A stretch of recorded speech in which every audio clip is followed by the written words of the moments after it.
nos van a compartir tu palabra, lo que has puesto en su corazón, Padre. Háblalo a nosotros. Gracias, Señor, porque seremos muy bendecidos. En nombre de Jesús. Amén. Entonces el día de hoy vamos a ver cómo cosechar los mejores frutos de la vida cristiana. ¿A usted le gustaría recibir los mejores frutos de su vida cristiana? Claro que sí. Todos quisiéramos recibir los mejores frutos que Dios tiene preparados para nosotros. No solamente son frutos para nuestro propio beneficio. Que no se entienda que estoy hablando únicamente en una perspectiva egoísta. Pero mire, la palabra de Dios dice muy claramente en el Salmo 67: Dios tenga misericordia de nosotros y nos bendiga. Mire la oración del salmista. Alguien podría decir: oiga, qué oración tan egoísta, ¿cómo Dios tenga misericordia de nosotros y nos bendiga? Pero el salmista no se detiene ahí, dice que nos bendiga para que sea conocido en la tierra su camino y en todas las naciones su salvación. Es decir, la palabra de Dios enseña que el cristiano debería esperar ser bendecido, grandemente bendecido. Usted debería tener dentro de sus oraciones esa petición: Señor, bendíceme grandemente en todos los aspectos.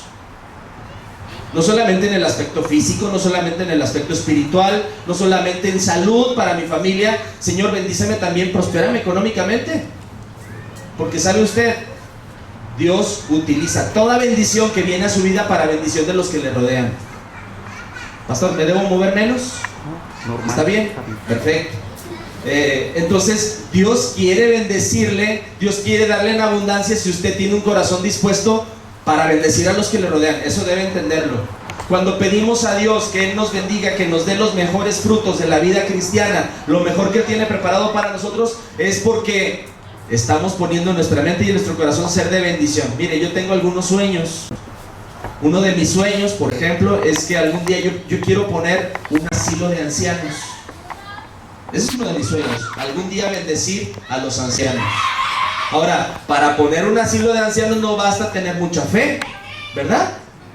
No, hay que pagar un terreno, hay que construir, hay que contratar personal, hay que comprar alimento, hay que hacer algo por ellos. Y entonces yo estoy pensando, bueno, yo puedo empezar a pedir ayuda a muchas personas, pero ¿por qué no pedirle al Señor: Señor, bendíceme de tal forma que yo pueda poner eso y pueda ser de bendición? ¿Ve? ¿Cómo poder obtener entonces los mejores frutos de la vida cristiana? Vamos a ver este pasaje y vamos a leerlo juntos. Son unas palabras del apóstol Pablo en Gálatas capítulo 6 versículo 9. Allá arriba dice: a su debido tiempo cosecharemos si no nos damos por vencido. A ver, repita conmigo: a su debido tiempo cosecharemos si no nos damos por vencidos. Ahora vamos a hacerlo personal. Repita conmigo: a su debido tiempo cosecharé si no me doy por vencido. Dígalo fuerte, otra vez: a su debido tiempo cosecharé si no me doy por vencido. Ese es el secreto, hermanos. Es un secreto muy sencillo. El secreto es no darse por vencido. El secreto es no darse por vencido. Ahora, yo le doy gracias a Dios porque está aquí el doctor José. Porque, miren, los atletas tienen ese secreto. Los atletas que triunfan y que están ahora compitiendo aquí, aunque tal vez no logren el oro todos, pues no, nada más hay una medalla de oro para uno solo o para un equipo cuando es competencia en equipo, pero todos ellos ya son ganadores, son lo mejor de cada país respecto a su deporte. También se dice constancia, persistencia, firmeza, entereza, permanencia, paciencia, tenacidad. Esos son los, vamos a decir, los adjetivos que describen con ser constante, persistente, firme, con entereza, permanente, paciente y tenaz. Son los adjetivos que describen a las personas triunfadoras. Piensa en cualquiera. Piensa en una persona triunfadora desde el punto de vista financiero legal y honesto, y esas personas pueden ser descritas con estos adjetivos. Piensa en cualquiera. Piense, por ejemplo, en personas reconocidas por sus grandes hazañas y logros. En esta semana murió Steve Jobs. el cofundador de Apple, y todo el mundo habló de él.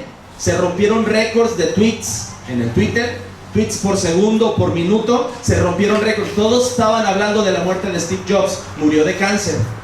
Interesante, a él le dieron 6 meses de vida en el año 2003, cuando le descubrieron cáncer de páncreas, y Dios le dio otros 8 años más. Dicen que hay una anécdota que leí que dice que estaba Steve Jobs, abrió los ojos y estaba en una hilera, y vio ahí unas puertas de oro y preguntó al que estaba adelante: oye, disculpa, ¿esta es la fila para entrar al cielo? Y el otro le contestó: no lo sé, puede ser, a lo mejor, quién sabe. ¿Sí entienden el chiste? Estaba Capulina ahí adelante de él. Esta semana Dios llamó a Capulina, y déjenme decirles que Gaspar N. es un hermano en la fe. Era un hermano en la fe. Ahora está esperándonos también allá, para alegrar nuestras vidas también en la presencia de Dios. Si quieres cosechar los mejores frutos de la vida, debes perseverar. Ahora vamos a ver antónimos. A ver, ¿qué es lo contrario de perseverar? Todavía no, la siguiente, ¿eh? ¿Qué es lo contrario de perseverar? Claudicar, desistir, ¿qué más? Abandonar, renunciar, declinar. La Biblia lo dice: desmayar, desfallecer. Eso es lo contrario a perseverar. Y vamos a ver un texto que tiene que ver, vamos a ver tres secretos o 3 áreas en donde es importante perseverar. Si usted quiere obtener los mejores frutos de la vida cristiana, en primer lugar, usted debe perseverar en la palabra de Dios. La palabra de Dios. Mire, el pasaje que viene enseguida: de día y de noche. Día y noche Él está perseverando en la palabra de Dios. A eso nos referimos cuando hablamos de perseverar en la palabra de Dios. Perseverar en la palabra de Dios no quiere decir alimentarnos una vez a la semana cuando venimos al culto. Perseverar en la palabra de Dios quiere decir cada día leer algo de la palabra de Dios, y no solamente leerlo, entenderlo, comprenderlo, y luego estarlo meditando durante todo el día. Todo el día estar pensando, en la mañana, en la tarde y en la noche, estar pensando. Tengas mucho valor y firmeza para obedecer toda la ley que mi siervo Moisés te mandó. Él tenía que conocer la palabra de Dios. Él tenía que conocer lo que Dios había dicho. No era esforzarse ante los filisteos. Esos estaban conquistados y derrotados. La prueba de ello es Canaán. ¿Se acuerdan? Jericó. Cuando el pueblo marcha alrededor de Jericó, ¿qué tuvieron que hacer? ¿Esforzarse mucho con la espada? No. Marcharon y marcharon y marcharon y alabaron a Dios y tocaron trompeta y gritaron y los muros se vinieron abajo. Algo increíble. ¿Quién lo dijo así? Dios. Lo único que tenía que hacer Josué era perseverar en la palabra de Dios. Usted tiene en sus manos uno de los recursos más poderosos que Dios nos ha dejado para tener éxito, y es su palabra. Desgraciadamente el pueblo cristiano casi no usa la palabra de Dios, y muchas personas en el mundo secular han tomado la palabra de Dios y han aplicado los principios de la palabra de Dios y están teniendo los resultados y el éxito que nosotros debiéramos tener. Claro, el pueblo de Dios debería ser exitoso y próspero. Yo creo que sí, hermanos. Piensen en Israel, piensen en Salomón y todo el poderío y toda la riqueza y toda la gloria que tenía su reino. ¿Para qué era tanto oro y tanto dinero y tanta bendición sobre Israel en ese entonces? Dios lo dijo muy claramente: las naciones alrededor de ti oirán de las cosas que pasan aquí y van a venir para ver qué es lo que pasa, y entonces tú les vas a decir que soy yo. Eso es lo que Dios promete a aquellos que perseveran en su palabra. Vamos a la segunda área en donde usted debe perseverar. Si quieres cosechar los mejores frutos de la vida cristiana, debes perseverar, número 2, en la oración. La oración. Santiago dijo: ustedes no tienen nada, ustedes adolecen de muchas cosas porque no piden. Ese es el problema. que no piden. Ustedes, Dios ha destinado para ustedes bendición, pero no la piden. Y luego dice Santiago, y cuando piden, es nomás para ustedes mismos, para sus propios deleites y a su propio disfrute. ¿Ven? Dios quiere bendecirnos. Dios quiere bendecirnos cuando nuestro corazón tiene una actitud de bendecir a los demás. A lo mejor por eso tal vez a muchos no nos da Dios, porque nos ve agarraditos. Dice Dios, me gustaría darte, pero cuando se trata de ofrendar, cuando yo te pido algo para mi reino, tú dices, ay no, es que yo tengo necesidades. Dice Dios, no. La palabra de Dios dice que el que es fiel en lo poco, Dios le da más. Dios le da mucho, mucho más. Pero cuando tenemos poquito y decimos, no, pues es que es poquito, ¿cómo voy a entregar esto que Dios me está pidiendo que lo dé? Mejor lo conservo, dice Dios. Ah, está bien. Ya sé qué clase de hijo eres tú. ¿Sí? Ya sé que yo te debo dar lo necesario para ti. Pero si tú entendieras que yo te puse como una sucursal de mi reino para bendición de todos los que te rodean, entonces yo podría derramar más bendición sobre ti. Eso es lo que pasa. Vamos a ver el pasaje que tenemos aquí, que es Lucas 18:1. Dice, Jesús les contó a sus discípulos una parábola para mostrarles que, lean conmigo, debían orar siempre sin desanimarse. Así que voy a decirles, ¿cuál es el secreto para obtener los mejores frutos de la vida cristiana y de la vida en general? Y vamos a personalizarlo. Vamos a decir, debo orar siempre sin desanimarme. Dígalo. Debo orar siempre sin desanimarme. Como que los oigo medios desanimados. Más animados. Debo orar siempre sin desanimarme. Eso, ese es el segundo secreto para obtener lo mejor de la vida. Usted debe orar y seguir orando sin desanimarse. Hay un acróstico que hicieron en inglés que es push. Push quiere decir empujar. Y dijeron, ora hasta que algo pase. Pray until something happens.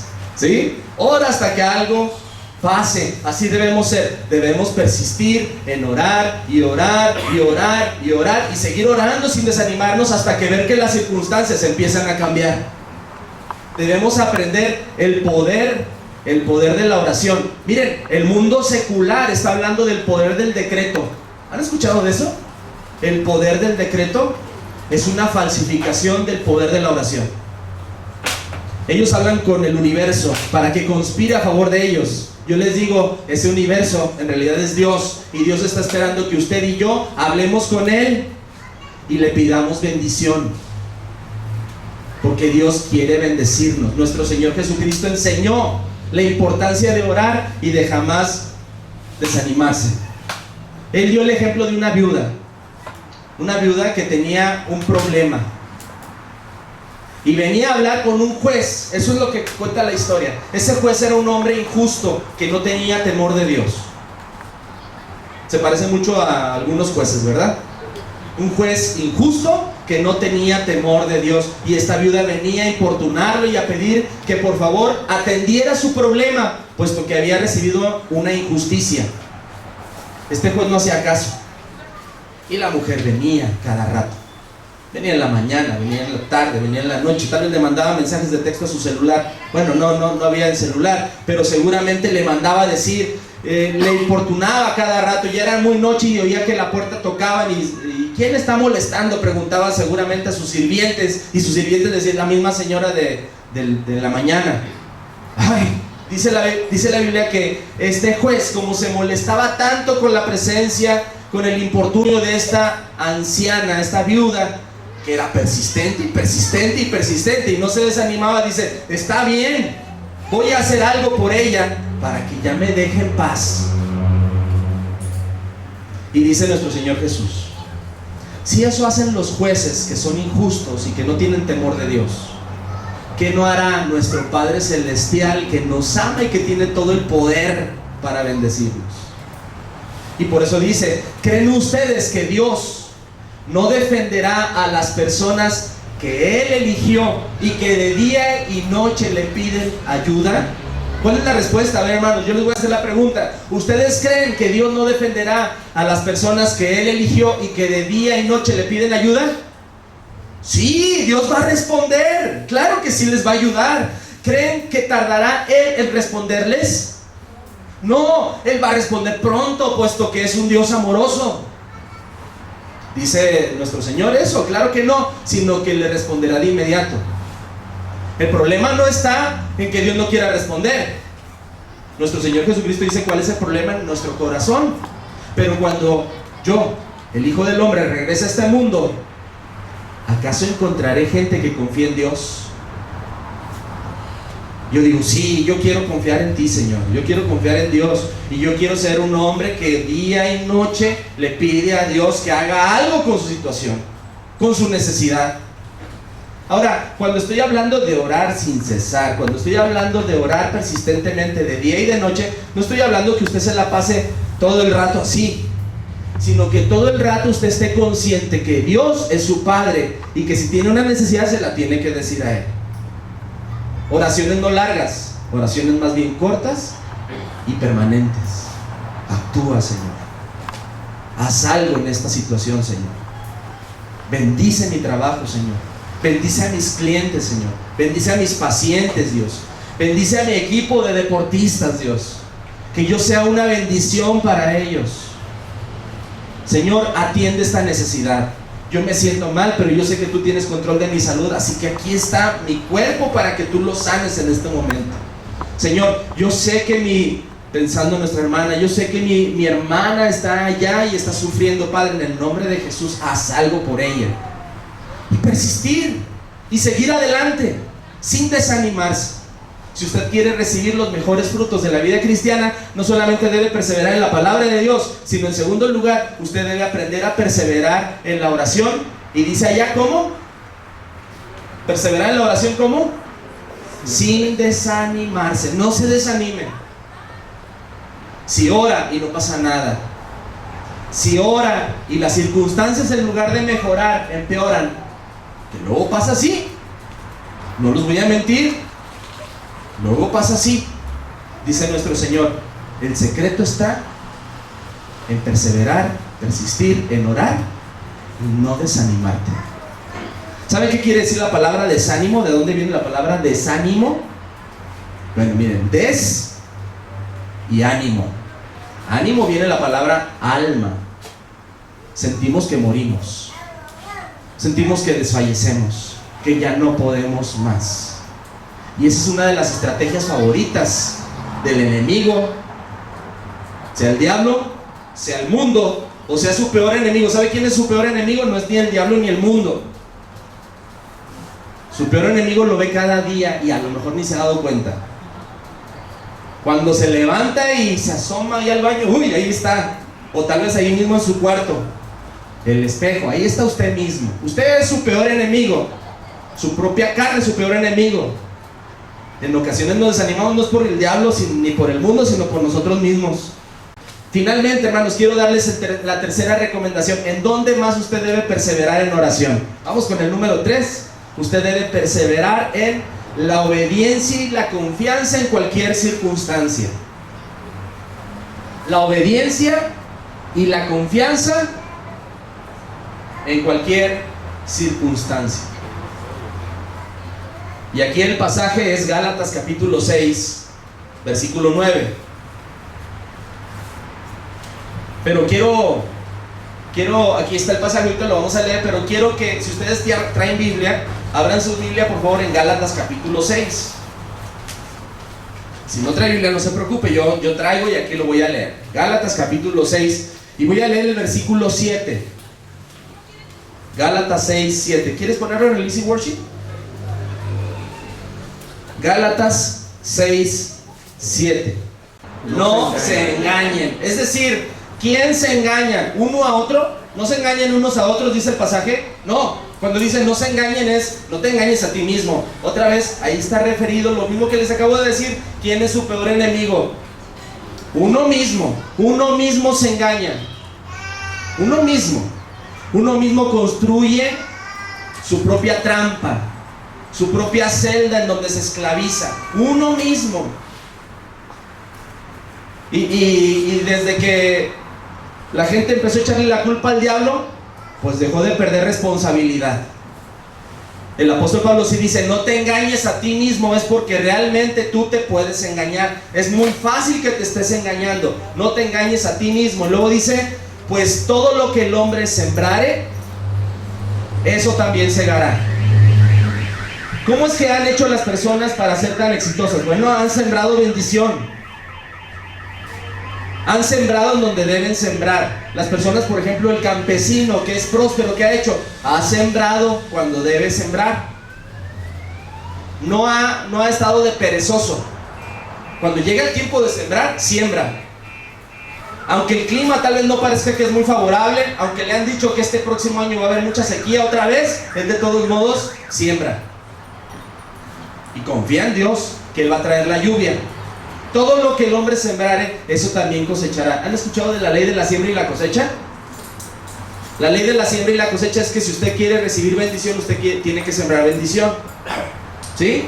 Si usted quiere ser bien tratado cuando sea anciano, usted no solamente debe tratar bien a los ancianos, sino usted también debe tratar bien y enseñar con amor a sus hijos. Muchos ancianos el día de hoy están abandonados por sus hijos y salen en la televisión y ninguno de mis hijos me quiere, ni me apoyan, ni ven por mí. Y cuando luego platican con los hijos, resulta que esa persona abusaba de esos muchachitos cuando eran niños. Todo lo que el hombre siembra, eso cosecha. No solamente se aplica para el futuro, se aplica para el presente. ¿Qué es lo que tiene usted en la vida? ¿Cómo es la vida de usted? ¿Tiene todo lo que quisiera o cuántas cosas carece? Yo le voy a decir algo. La palabra de Dios dice que eso que usted carece, eso que usted no tiene, es porque no ha sembrado. Así es. Así es.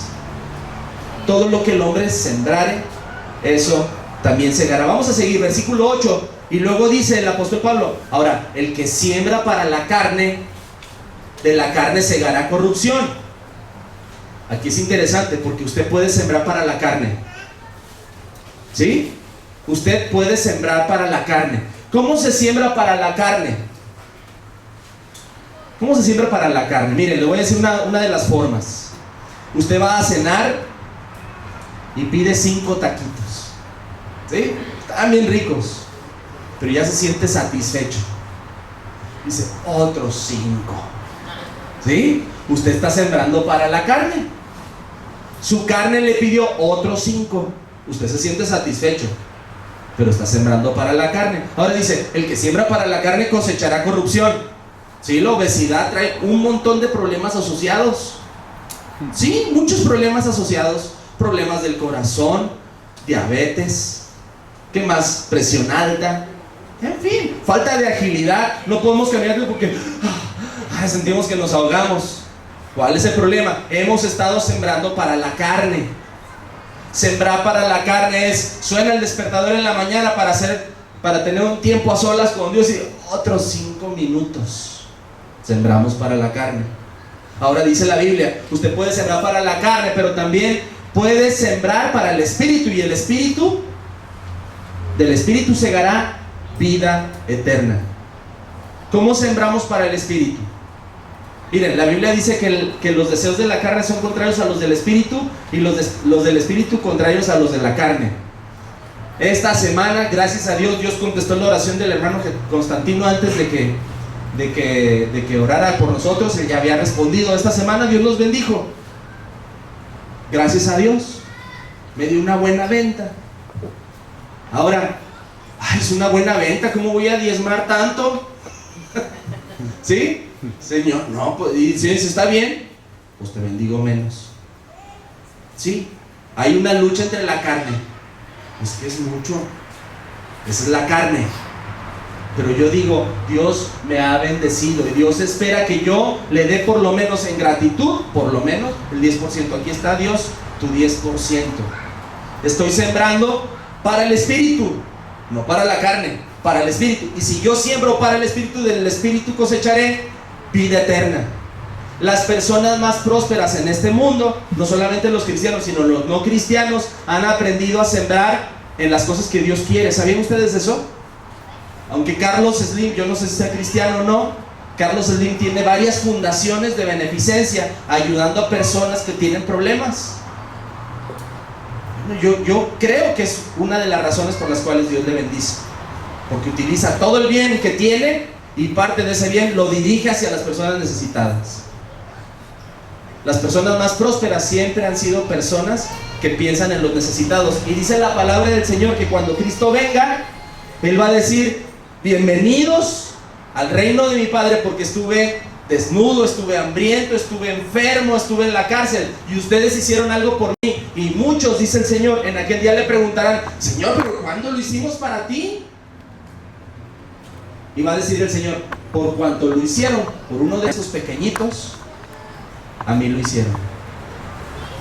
La Madre Teresa de Calcuta decía que cuando salía a la calle, ella veía a Jesucristo en sus distintas facetas, hablando de las personas a quienes ella servía. Ella no veía a una persona necesitada, ella veía al Señor Jesús. Un gesto muy loable, estaba sembrando para el Espíritu. Sigo, versículo 9, entonces no nos cansemos pues de hacer bien, porque a su tiempo, porque si seguimos haciéndolo, Dios nos premiará a su debido tiempo. A ver, léalo conmigo. Así que no nos cansemos de hacer el bien, porque si seguimos haciéndolo, Dios nos premiará a su debido tiempo. ¿Usted quiere cosechar lo mejor de la vida? Dios tiene un premio para usted, si usted no se cansa de hacer el bien. ¿Y qué quiere decir aquí hacer el bien? Pues simplemente obedecer y confiar en Dios. Esa es la actitud que Dios espera de usted. Y ahí vienen 3 pasajes, hermano. Siguiente, por favor. Vienen 3 pasajes. Hebreos 12:5. Vamos a ver en qué otras circunstancias es importante seguir, no detenerse, perseverar. Hebreos 12:5 dice: y habéis ya olvidado la exhortación que como a hijos se os dirige, diciendo: hijo mío, no menosprecies la disciplina del Señor, ni desmayes cuando eres reprendido por Él. Porque el Señor al que ama disciplina y azota a todo el que recibe por hijo. Y si soportáis la disciplina, Dios os trata como a hijos. A veces yo me he equivocado con mis hijas, las disciplino, las regaño y luego me doy cuenta que ninguna de las dos fue, o que no fue como yo pensaba, me equivoqué. La palabra de Dios dice que nuestros padres terrenales nos disciplinaban no porque nos odiaran, sino porque ellos estaban viendo ahí que había un bien para nosotros. Dice, muchas veces se equivocaban, eso es verdad, pero Dios cuando te disciplina, Él jamás se equivoca. Cuando seas disciplinado por Dios, a ver, dale un clic por favor. Seguiré cuando reciba la disciplina del Señor. En ocasiones en tu vida va a venir tiempos de disciplina, tiempos en los que Dios está tratando algún aspecto de tu carácter, algún aspecto de lo que estás haciendo que no es de acuerdo a su voluntad. Y aunque leas la palabra de Dios, y aunque ores a Dios, y aunque sigas perseverando, estás bajo la disciplina del Señor. La palabra de Dios te invita: cuando estés bajo la disciplina del Señor, sigue adelante. Recuerda, cuando Dios te disciplina, lo está haciendo en primer lugar porque te trata como a su hijo. Qué bonito, ¿verdad? O sea, no nos gusta ser disciplinados, pero cuando te disciplina Dios, recuerda, es porque Dios te ama como a su hijo. Porque si tú hicieras las cosas mal, si tu carácter estuviera lejos de lo que Dios desea y tu vida siguiera como si nada y todo estuviera muy bien, entonces Dios, dice la palabra de Dios, te estaría tratando como si no fueras su hijo, como si fueras un bastardo. Que le vaya como sea, no me importa. Pero porque Dios te ama, por eso cuando no estás haciendo las cosas bien, Dios te va a disciplinar. ¿Y cuál es la promesa de seguir aún a pesar, aún en medio de las dificultades? Bueno, Dios está perfeccionando en ti su carácter, el carácter de Jesucristo. Alguien dijo que uno de los propósitos de nuestra vida no es nuestra comodidad, sino que cada vez nos parezcamos más a Cristo Jesús. Y es lo que Dios está haciendo en tu vida. El segundo pasaje es Isaías 41, 10 al 13. ¿Lo conocen, hermanos? Es un pasaje muy hermoso. Es un pasaje que el día de hoy, bueno, ya lo conocen muchos porque sale a cada ratito en enlace, ¿verdad? Ese pasaje lo sacan a cada ratito. Isaías 41:10. Voy a leerlo. Dice: no temas, porque yo estoy contigo. No desmayes. Ahí está otra vez. No desmayes, porque yo soy tu Dios que te esfuerzo. Siempre te ayudaré. Siempre te sustentaré con la diestra de mi justicia. Miren, esto es una invitación a seguir a pesar de los ataques, a pesar de los ataques del enemigo, cualquiera que sea. Dios te está diciendo, si tú en medio de las dificultades, en medio de la batalla, en medio del enfrentamiento, tú sigues adelante, yo te puedo decir, no temas, porque yo estoy contigo. No desmayes, porque yo soy tu Dios que te esfuerzo. Mi promesa para ti, si tú sigues adelante, es que te voy a dar más fuerzas. Siempre te ayudaré, siempre te sustentaré con la diestra de mi justicia. Y vean lo que sigue diciendo. He aquí que todos los que se enojan contra ti serán avergonzados y confundidos. Serán como nada y perecerán los que contienden contigo. Buscarás a los que tienen contienda contigo y no los hallarás. Y no los hallarás. Ese enemigo que te está haciendo la vida difícil, la vida imposible.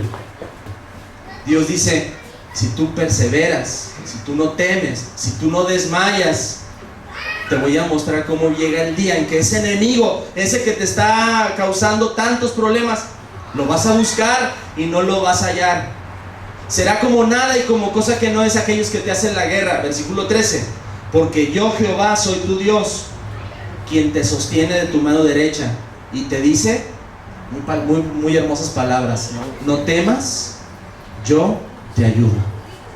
Aún en medio, no solamente de la disciplina del Señor, sino también de las dificultades del enemigo. Y finalmente, hermanos, 2 Corintios 4, 16 al 18. Seguiré en medio de las dificultades del ministerio. Todos aquí, hermanos, tenemos un ministerio. Dios nos ha llamado para un propósito, el que sea. Tal vez algunos predicar la palabra, otros tal vez ayudar a personas necesitadas, otros tal vez apoyar con sus recursos económicos. No importa qué don Dios te haya dado, Dios te ha dado un ministerio. Todos aquí tenemos algo que hacer para su reino. El apóstol Pablo, su ministerio era predicar la palabra de Dios, era un misionero, un predicador. Y en el contexto de 2 Corintios capítulo 4, versículos 16 al 18, habla muy hermoso sobre las dificultades de su ministerio, pero ¿qué era lo que le permitía al apóstol Pablo seguir adelante? Miren, voy a leerlo, versículos 16 al 18. Dice: por tanto, no desmayamos. Antes, aunque nuestro hombre exterior se va desgastando, el interior no obstante se renueva de día en día, porque esta leve tribulación momentánea produce en nosotros un cada vez más excelente y eterno peso de gloria, no mirando nosotros las cosas que se ven, sino las cosas que no se ven. Pues las cosas que se ven son temporales, pero las que no se ven son eternas.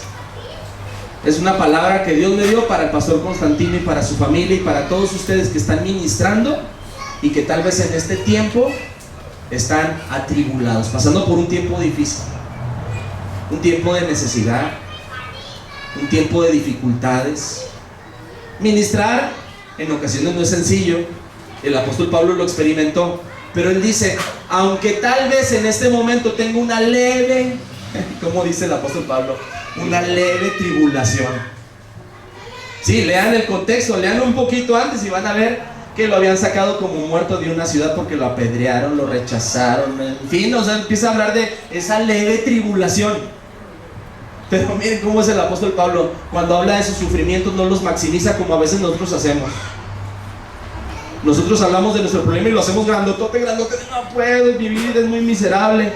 El apóstol Pablo dice, esta leve tribulación no se compara con el enorme y eterno peso de gloria que Dios tiene preparado para mí. Si está pasando por un tiempo difícil al ministrar, recuerde esta leve tribulación no se compara con la corona que Dios tiene. Cuando hablo de corona no hablo de cerveza, ni tampoco de corona literal. Estoy hablando de, no sé cómo vaya a ser las recompensas que Dios tiene para aquellos que se gastan por su reino, pero seguramente será una recompensa que nos lleve en ese momento, en un abrir y cerrar de ojos, a olvidar todos los sufrimientos y todas las dificultades y a darle gracias a Dios y a alabarlo, porque valió la pena perseverar. Entonces aquí están, hermanos, 3 consejos para perseverar. Si usted quiere obtener lo mejor de la vida cristiana, usted debe aprender a seguir adelante, a no desmayar en la palabra de Dios, en la oración y en la obediencia en medio de cualquier circunstancia. Quiero terminar con una historia que leí hace poco en un libro que se llama El Factor X. No sé cuántos de ustedes hayan leído ese libro. Lo escribió un doctor colombiano que se llama Camilo Cruz. Y el doctor Camilo Cruz, hablando del Factor X, dice que en cierta ocasión en un poblado, en el caminito, en la brecha que llevaba, el único acceso a ese pueblo, cayó una piedra, una gran piedra, rodó y cayó y tapó la entrada de ese pueblo y la salida de ese pueblo. Los habitantes de ese pueblo no sabían qué hacer y estaban esperando que alguien viniera y que rompiera esa piedra para que ellos pudieran tener libertad. Estaban encerrados, pero nadie venía. Así que decidió el alcalde convocar a la gente para que propusiera cómo iban a deshacerse de esa piedra, porque no tenía maquinaria especial. Fueron algunos hombres portachones y quisieron mover la piedra y no pudieron moverla. Trataban de hacer algo, pero no podían hacer nada. Nadie tenía idea de cómo iban a deshacerse de esa piedra. Alguien llegó seguramente con algún tipo de arma y trató de deshacerse de esa piedra, tal vez un rifle, y le disparó a la piedra y no pasó nada. Y entonces llegó un hombre, era un escultor, y ese hombre pues llegó, vio la piedra, empezó a tomar medidas y agarró un cincelito, puso una X y empezó a golpear la piedra ahí. Y la gente se burlaba porque era una gran piedra. ¿Qué va a hacer con ese cincelito? Y empezó a golpear la piedra. Media hora, 1 hora, 2 horas, 3 horas. No pasaba nada, la piedra seguía igual. Se hizo noche y ese hombre tomó su pincel y se fue a dormir. Al día siguiente llegó de nuevo y donde estaba la X, volvió a poner su cincel y empezó otra vez a golpear aquella piedra. Así lo hizo por varios días y la gente empezó a burlarse de él. Finalmente, después de algunos días, aquel hombre llegó con su cincel, volvió a ponerlo en la X y empezó a golpear. Lo diferente de ese día es que empezó a crujir la piedra. Y de buenas a primeras la piedra se empezó a desquebrajar y se partió. Y entonces aquellos habitantes pudieron salir porque ya estaban muriendo de hambre. Y el doctor Camilo Cruz decía, esa es la diferencia entre unos y otros. Este hombre enfocaba su esfuerzo y era persistente. Si quieres obtener lo mejor de la vida, enfoca tu esfuerzo y sé persistente. Enfócate en la palabra de Dios, enfócate en la oración y enfócate en seguir y obedecer independientemente de las circunstancias, y verás que pronto empiezas a cosechar los mejores frutos de la vida cristiana. Mi invitación es: ¿quién de ustedes el día de hoy, casi mejor lo digo negativamente, quién no quiere mejor que se quede sentado? Pero el que sí quiera obtener de la vida los mejores frutos y le está diciendo a Dios el día de hoy: Señor, yo quiero ser persistente en tu palabra, persistente en la oración y persistente en obedecerte independientemente de las circunstancias, póngase de pie. Yo quiero orar por ustedes. Vamos a orar. Gracias a Dios por los que están poniendo de pie. Padre, en el nombre de Jesús, pido bendición sobre cada persona, hombre o mujer, joven, muchacho, adulto,